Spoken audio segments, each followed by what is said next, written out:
And I hope y'all find me on this other one. I started a new one because that other one went completely out. That feed, that live stream, just completely cut out, and I apologize for that. But nothing I can do about that. I am on Wi-Fi in a basement. So I hope y'all are coming back in. If you are, welcome back, campaigners. I am continuing with the herringbone pattern from tonight, and just going to keep going. Hopefully some of y'all will show back up. If not, well, you'll see it later on a replay, I guess. And I hate doing that because I know that once your stream drops, that the numbers go away, and that's a horrible thing. But I hope y'all come back, and if you don't, I love you either way. So welcome back, campaigners. And I'm going to, hey, yeah, there we go. I was hoping some of y'all would figure out that I came over here. Hello again, Lisa. So, yep, like I was saying before, I'm on Wi-Fi in a basement. There's not much I can do about that connectivity. When it goes, it goes. That's the second time I've had that happen. And not really much I can do unless I can get a wired connection down here. That's going to take like 150-foot Cat5 cable, and then I'm still going to have to drill a hole through a floor to get it down here. That's not a this week project.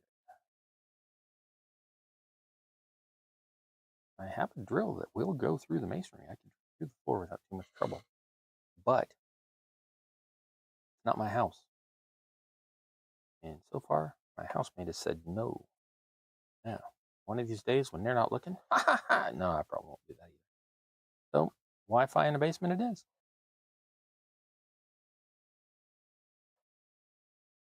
Yeah, hardwire is definitely the way to go. It would definitely fix all that because that's all Wi-Fi issues. But I just, like I said, I can't drag it through the house or drill it through the house. Much as I'd like to. Oh, I messed up my pattern. I guess this one's going to be opposite. Excellent. I totally meant to do that. Stylistic choice. Absolutely intended it.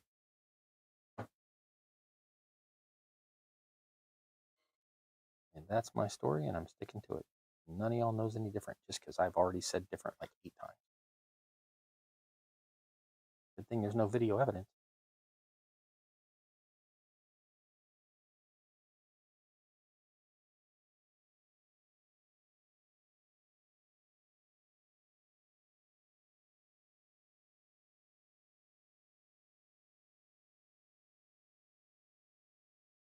One more on that row, column, spread, whatever that's called. Bone, spine. I don't know what you call it in herringbone. Anyway, but I think that's looking pretty okay. Even if I did accidentally get it opposite the other side. What are you going to do?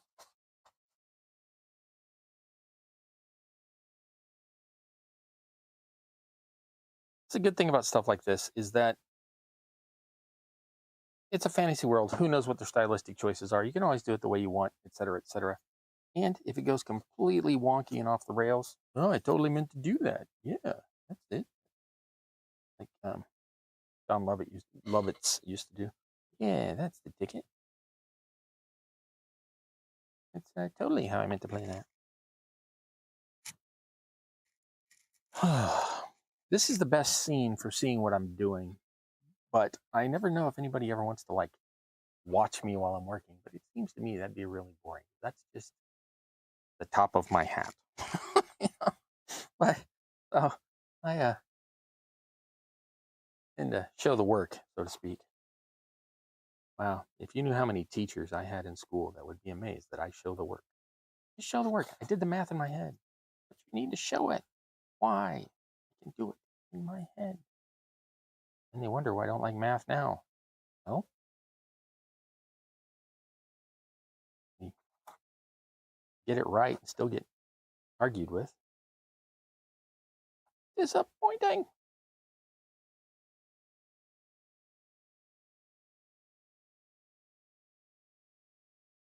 When he came in just in time, they go, disappointing, and they think I'm upset, and I'm not. Literally just zenifying myself with my bricks. Meditation. Oh, another brick. Oh, another brick. Anybody else get like that with bricks and tiles? get all meditative and like chill? Or am I the only one that likes it?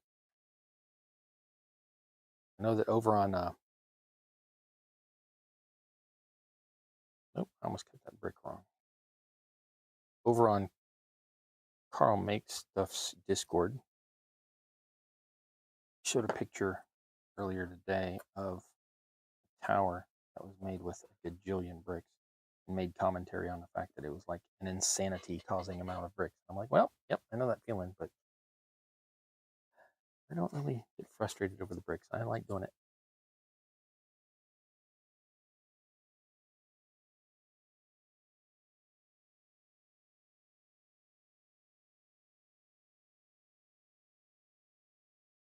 See? Caught that one, Lisa. I almost made that same type of mistake here. In fact, that's not going to fit that brick. So we're going to take that there.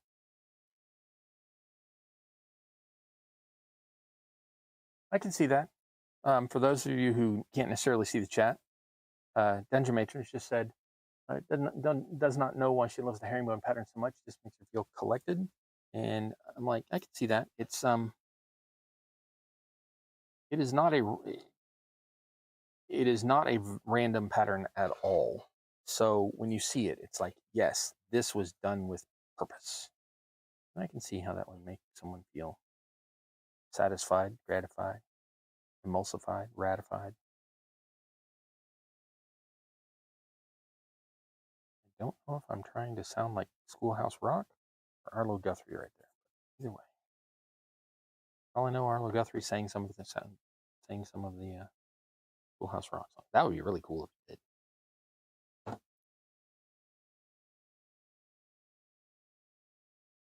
I mean, not the ones in the actual Schoolhouse Rock, but I mean, like, performed at concerts or whatever. That would be super cool.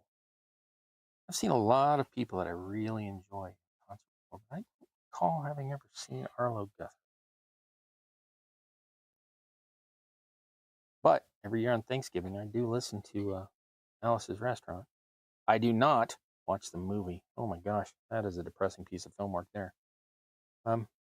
It's very well done for the budget it had and all that, and the people that are in it are actually the famous people that are in the story and all of that. And I love that. But it is not spiritually uplifting in any way. So if you see the movie, see it once. I can't say it's one of those never see, but it's definitely, once you see it, you'll understand why I say that is a one-time view. But I love the song. I love both versions of the song.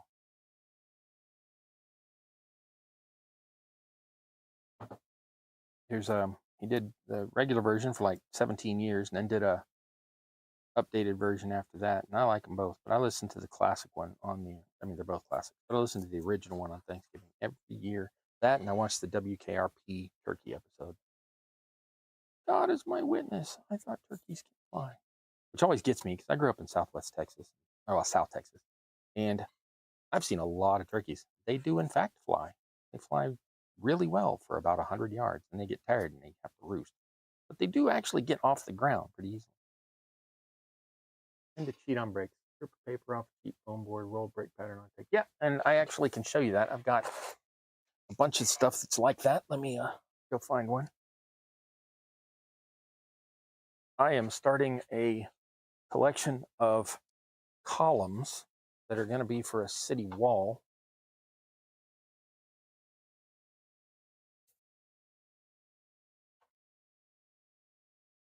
And they are all done with strips of brick made out of foam core and then rolled around a canister. So on this kind of brick, yeah, absolutely, I can do that. With herringbone, I can't figure out how to do that adequately.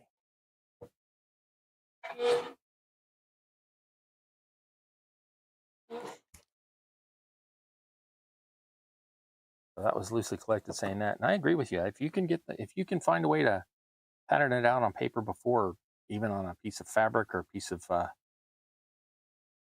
kind of meshy background cloth or whatever, yes, do it. Not even a question. But I tend to not be able to do that with herringbone at all. But thanks for Lucid Collected and Dungeon Matron and anybody else, and Dinky Dioramas, everybody else that followed me from the stream that died off over to this new one. I appreciate that. I mean, like, seriously, it's like humbling that y'all would like track me down and be like, well, he had to move, let's go fix it. And I really appreciate it.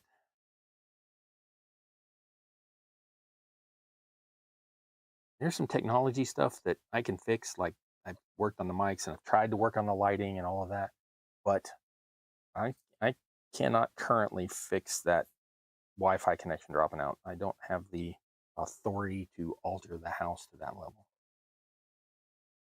Now, if I could get like I don't know how far Cat 5 will go without signal degradation. I'm sure it's a long way. But if I could find like a 200-foot cord, I could probably run that out through a window,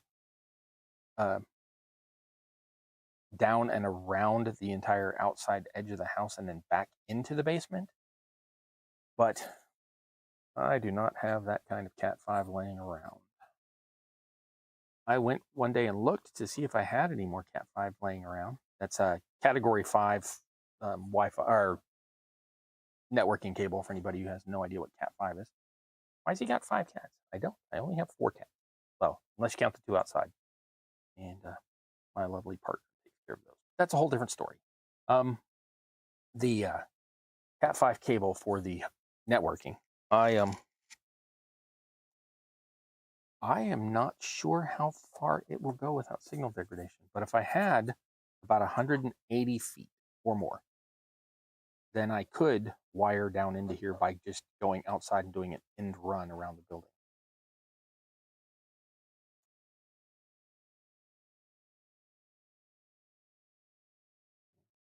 Would like to do that, but I went and looked. Oh, that's what I was saying. I went and looked one time at all of my Cat 5s. I have a bunch of Cat 5s Cat 5 cables laying around. And I found, I am not even kidding you, this is not an exaggeration, 18 Cat 5 cables in my house, and none of them were longer than 3 feet. Why do I have these? I mean, I know where I have them. They came with, network dongles and things like that, but why do I have that many of that short side? Very bizarre.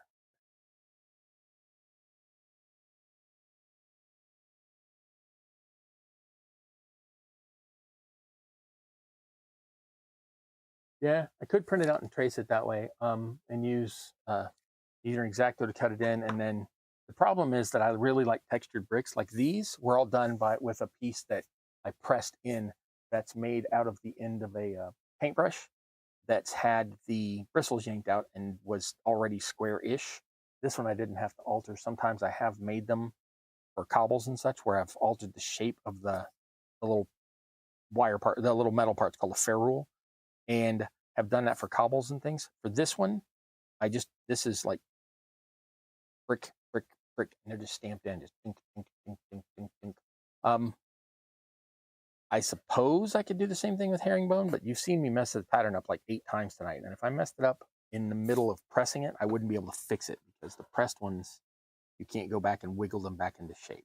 So for herringbone, I will continue to do these by hand. Talking about wiggling into shape, these are all jacked up. Like that one I tried to fit in there. I think I'm going to toss that out of the way. Whoa, whoa, whoa. Ooh, caught that. Again, don't be throwing knives at your own crotch. Or anybody's crotch, really. No crotch knife. Bad. You heard it here first, kids. Uncle Cross says, don't throw things at your groin.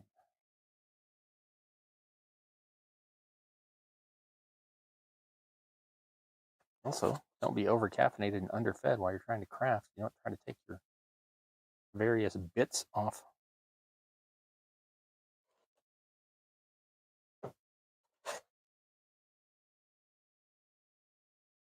I'm going to look up and the entire audience will be gone because I'm talking about that again.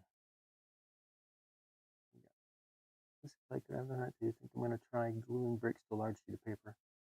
Yeah, and I am all for that kind of stuff. I really am. I have an entire sheet of the peeled foam core over there, the entire poster board sized piece, where I've already textured the whole thing with an aluminum ball so that I have my stucco pattern ready to go no matter what I cut out of that sheet.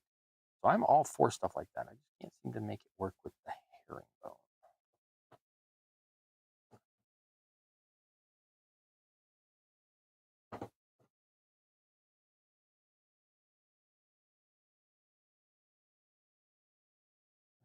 Get these last 3 or 4 on here in this row. And I'm going to look again just to make sure I'm not getting wonky and off kilter here.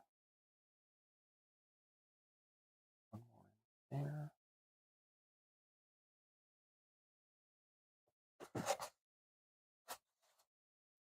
I need to push some of these together. Pattern's still good, which is what I was worried about. Okay, so that's going pretty well.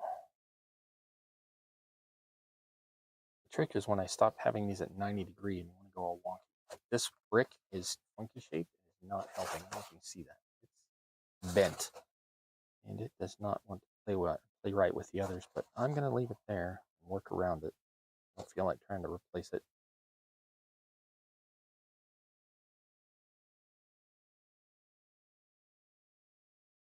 Man, this section up here's jacked. Okay.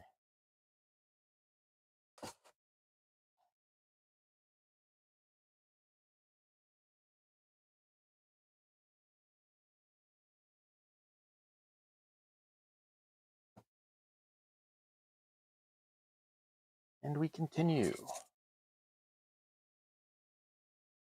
Yeah, I don't know how that kind of hadn't occurred to me like years ago. I literally did that only on my most recent set of them I started, but I could show you, but I peeled it. And then when I started to texture it, the whole thing wanted to curl up toward that side, the side that the texture's on, but I just put it over there between some other layers of board and it'll be fine. When I cut it into strips to make like my 2.5 or 3 inch tall stories to buildings, it'll all, it'll be easy enough to straighten out as I go.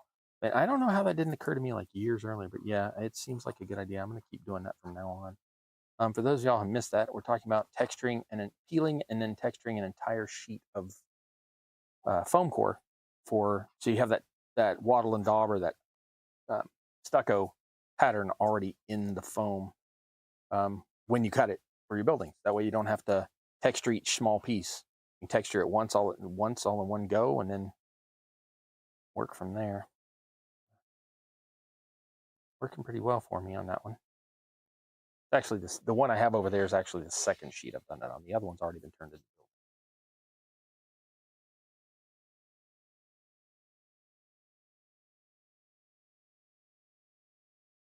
I don't know if y'all caught it at the beginning, but I said I was not going to need anywhere near all these bricks in order to make this. And as you can see, I still haven't even gotten into that pile back there.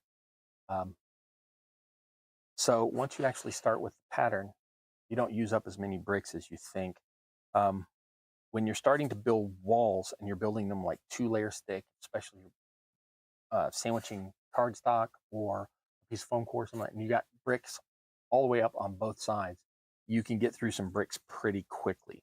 But when it's intricate stuff like this, and you're doing one little brick at a time, it doesn't use up wads of these. So if you make a whole like jar of them at once, you'll have plenty for dozens of projects.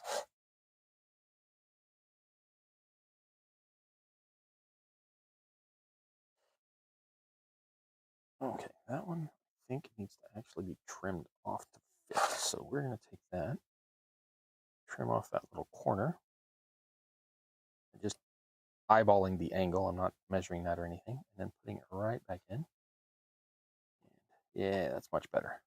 And anything that's left as a gap, I can fill in with the see, almost did it again. Almost messed up the pattern again. I can fill in the little gaps with the sand and grout mixture I'll be adding after this. After everything's painted, not after this. That's a ways down the road.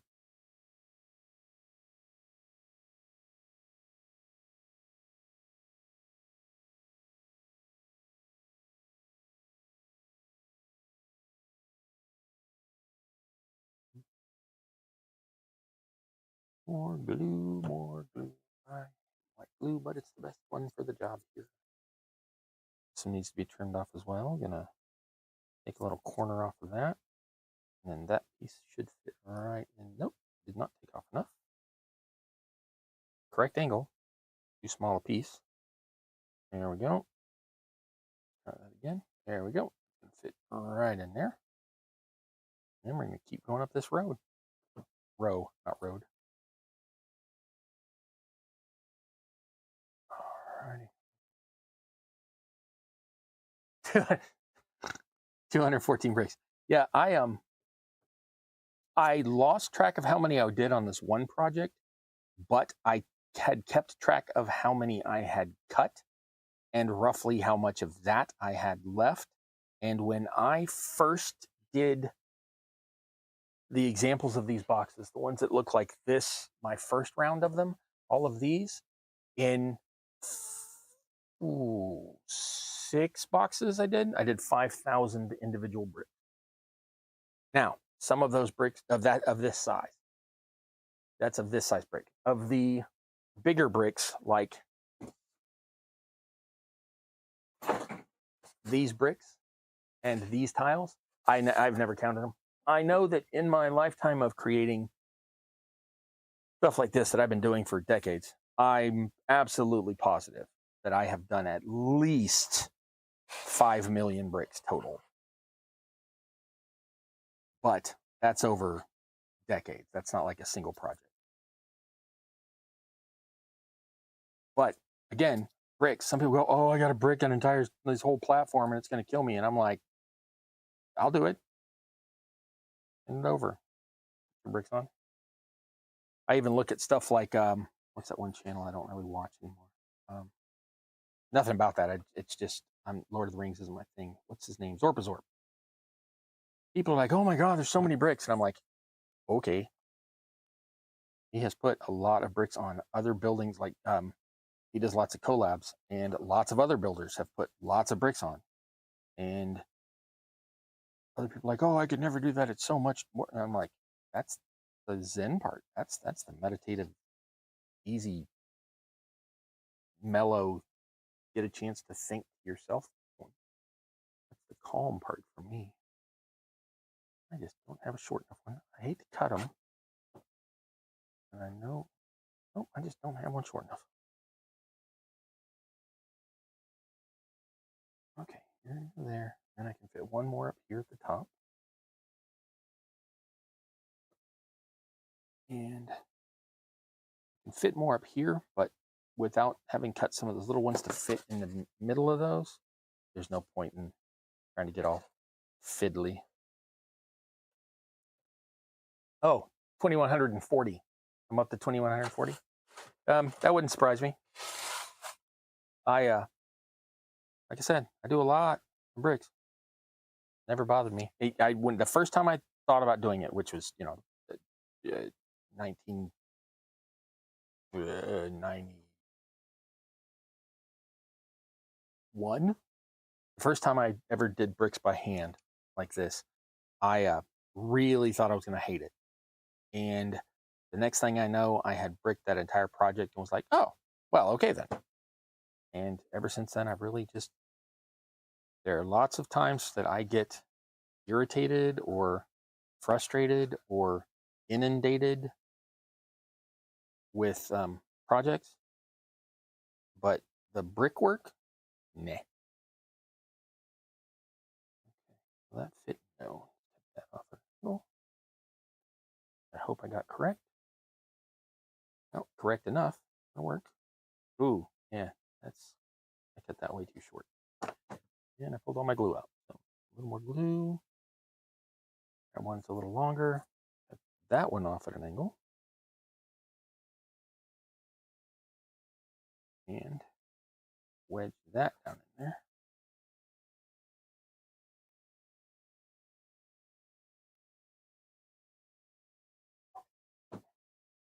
I watch a guy who likes to debunk all these people that have these things of there's no way humans could have done that back in the day. They must have had help from aliens or Atlantis or whatever. I just kind of watch it because it's fun to watch the guy like just be like, what the hell are you thinking?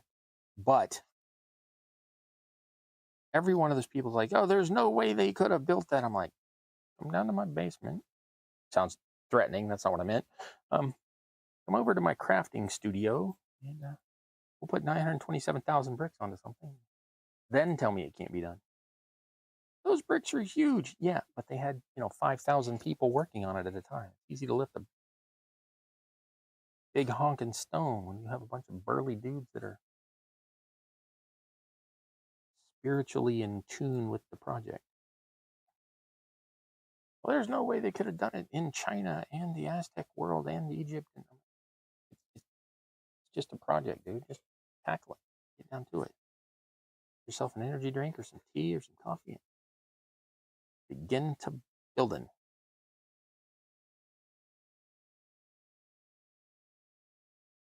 I have a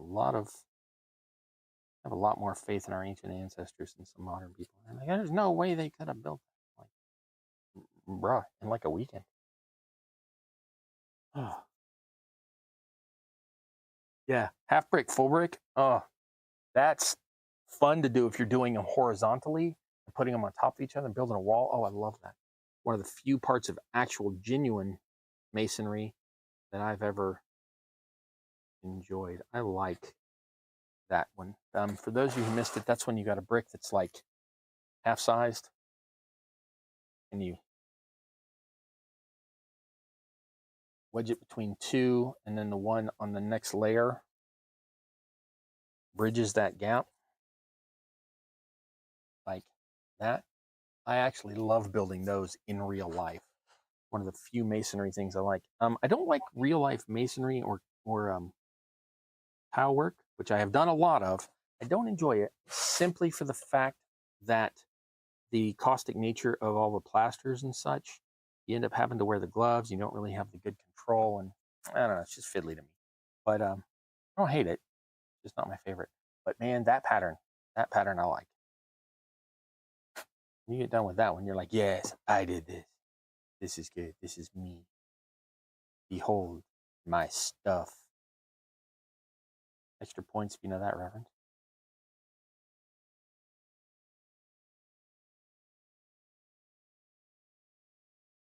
Points don't matter, but there's extras if you know that reference.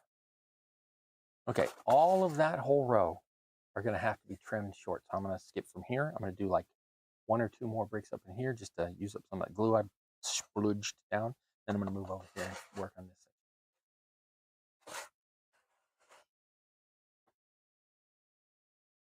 I think I can get one. Nope. Okay.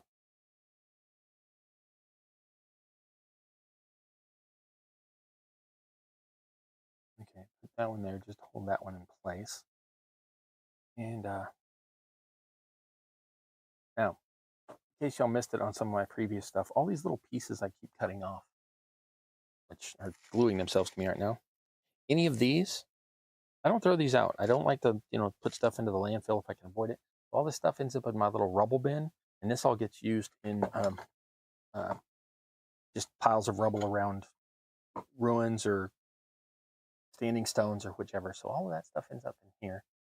And I like to stay as green as we can. This is not a green hobby. The moment you go out and buy a piece of foam, even if it's just foam core, you have contributed to putting sounds accusatory.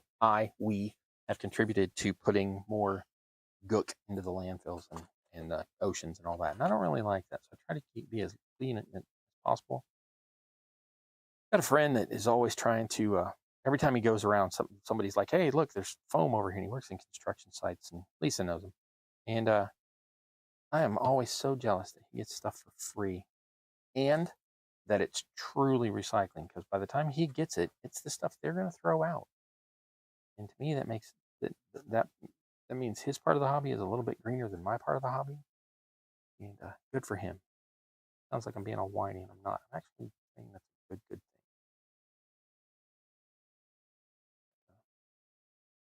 Yeah, he makes Lisa and I kind of jealous with the quantity of foams he gets for free.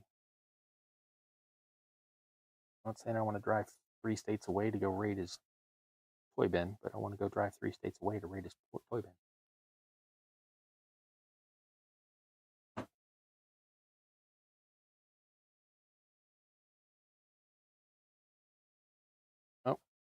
You go there. Put one. How did I do that? Oh, I see. Okay. I put in one too many bricks. Okay. Well, we'll start back down here on this end. Put that brick right back on. What I did is I put this one here, and I already had one there, and I thought I had room, and it pushed everything down one brick, so I had to pop one out, move it down. All right. Oh, no wonder you like herringbone. If your dad was as a bricklayer, I can definitely see how that would be like. Yes, do that. 3 sheds full of discarded XPS. I'm just, ugh. Hey, Lisa, you come drive through Atlanta. We'll go up north and we'll go raid Lawrence. Hey, Lawrence, how you doing? I don't know if you're here, but I haven't spoken with you in a while. But no, me and Lisa totally aren't coming to your house to swipe all your goodies.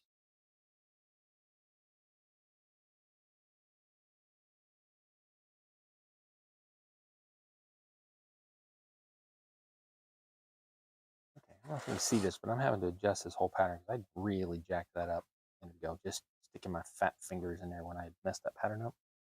So now it's all about fixing it before the glue sticks. Because I don't want to have to go back in and cut things out and pry them apart. Color me silly that way. It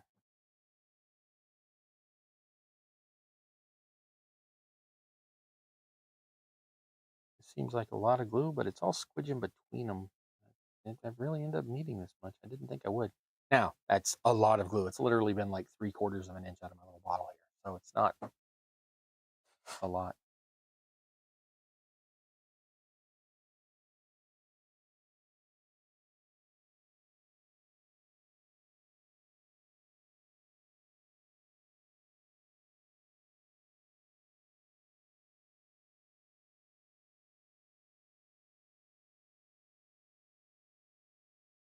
You kit bashers, especially the miniature figure kit bashers, that is not my thing. But I build a lot of things out of a lot of weird bits and bobs here and there, but never a lot of the kit bashers. When you see that word on a video, it means they're building minis out of parts, and I just don't do that. I am far more into the terrain than I am the minis. Heck, I don't even paint my minis, but y'all already know that if you've watched a while. I live by the mantra: the color it is in the package is the color it is on the table. But man, I look at some people like Arden from I can't remember the name of his channel, and I literally just watched it. But he does kit bashing stuff. Yet another Austrian. There's a lot of talent and ingenuity down under between Inky Dioramas and Miscast and Arden's channel. I can't remember the name of, and Viv back when he was still doing stuff. Man, something in the water. Maybe y'all got to think more creatively because all of the animals are always trying to kill you or something. But something down there, make y'all some creative stuff. People, folks. That's what I meant. But man, constantly impressed at stuff that comes up from down under. And Zorpazorp's down under, and then he moved from Australia to New Zealand. He's still got the creativity going on, and y'all got it going on down there.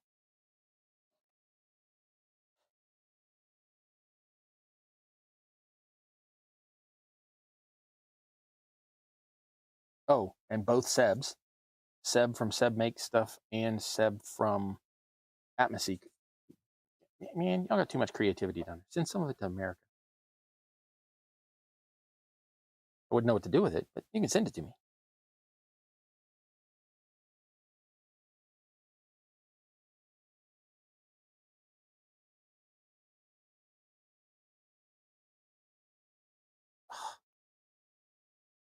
Again with the wonkiness. Why with the wonkiness? There it goes. Okay. So far, so good. A little wonky in here, but I think the next row here will straighten that up. So here's hoping.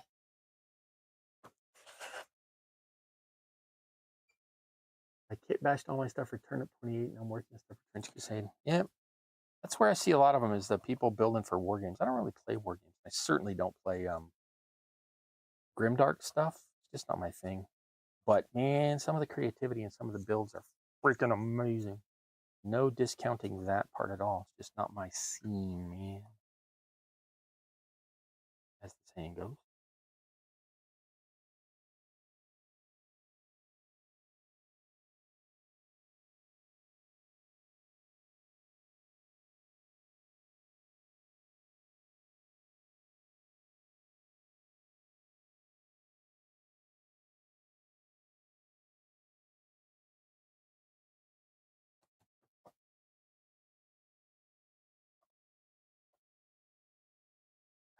Get to that point where my fingers are sticky from the glue, and every time I touch something, it wants to follow me across the stinking workpiece.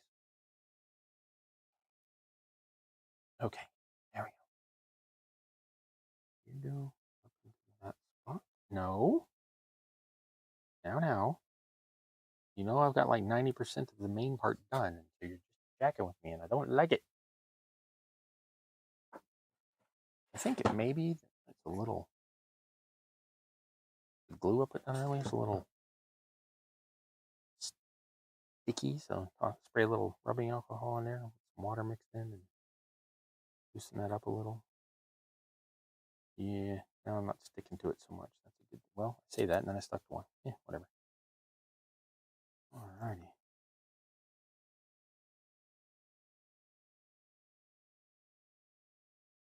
I have made one from a deodorant stick a while back, and I haven't finished painting it yet.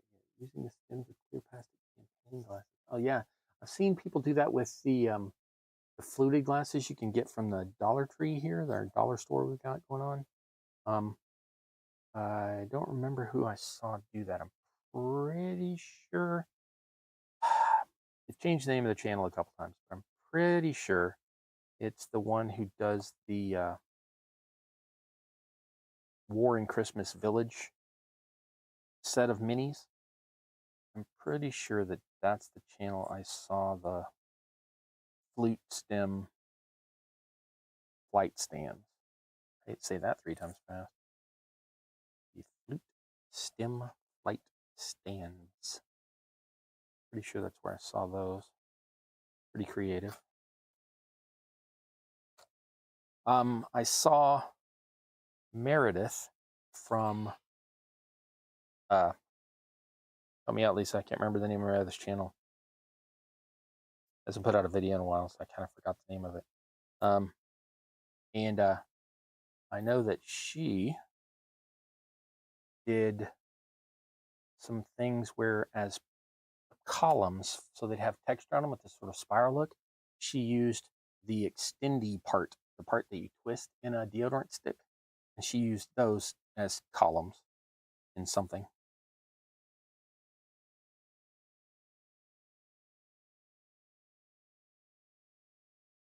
Scattered Terrain, yes, thank you, Lisa.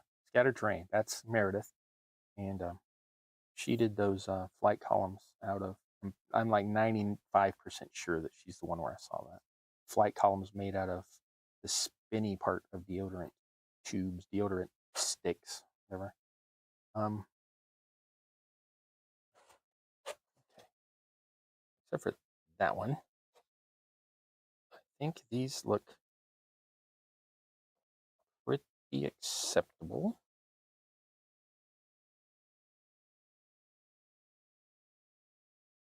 Nope. See where I screwed up. Okay. Yeah, I don't have the space to fit that one in. We will take that. We will take these, put them back in at the other angle because I don't have them at a steep enough angle. And yeah, that's the issue. That one's out of place. That one won't fit. It needs to be trimmed off, so we'll put it over here. And you slide up. You slide up, and you slide up. Okay, that's the main surface area done. I am 15 minutes over where I wanted to be for the night on here, this second part of my messed up stream where the technology caught it. I'm going to call that it for now. give these a chance to dry for a week, and then I'll come back and fit all these little fiddly bits in here, and you can hear me complain and whine about having to make all those tiny little cuts. But it'll still be fun, and it'll turn out beautiful in the end. For right now, that is it. I am done for the night, and I appreciate y'all coming.